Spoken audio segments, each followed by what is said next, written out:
Hi, I'm attorney James Betzold. I'm an immigration attorney, and I'm here to share with you 5 things that you need to know about filing a family petition. Now, as a United States citizen or legal permanent resident of the United States, you can petition for certain family members. So, first of all, as a citizen, you can petition for many types of family members. You can petition for a spouse, a parent, a sibling, unmarried children, married children, minor children. As a citizen, you can petition for any one of those.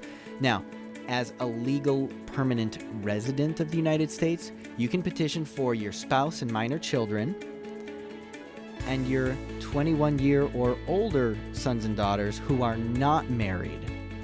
If they marry during the process and you haven't already become a U.S. citizen, those petitions will be canceled. So that's the first thing to be aware of. Second of all, it's going to take some time. Processing dates are currently up to 12 months or more for a I-130 family petition to be approved. And that's in the easiest category of an immediate relative like a spouse. For siblings or adult sons and daughters, it could take longer. There is one more thing you need to know. It's the third thing. It is that there are probably many options available to you.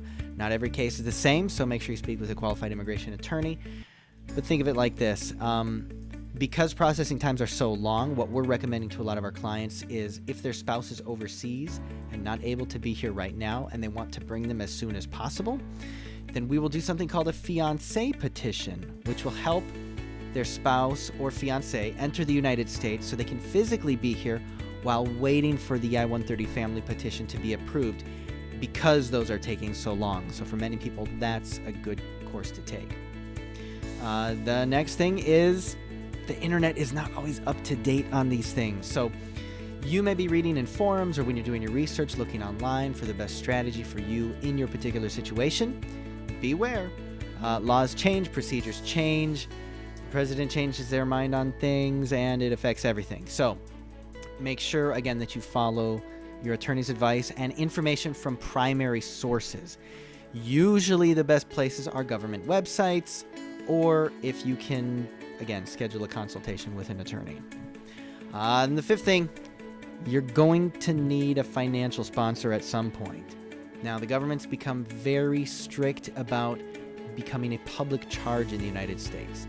So, in order for the government to issue you a visa, you need to prove that that your spouse is going to be able to support you at or above the poverty line, or 125% of the poverty line.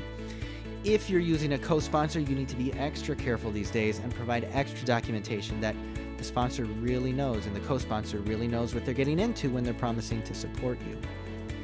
Okay, let's do one more item. People will typically ask, if their spouse is already here unlawfully, will they have to leave in order to go through this whole process? Many times the answer is yes, but there are a few exceptions.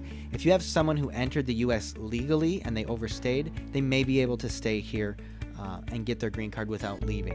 If you have someone who has a family member that petitioned for them, or they had an employment petition from before April 30th of 2001, they may also be eligible to stay here without having to leave to get their green card.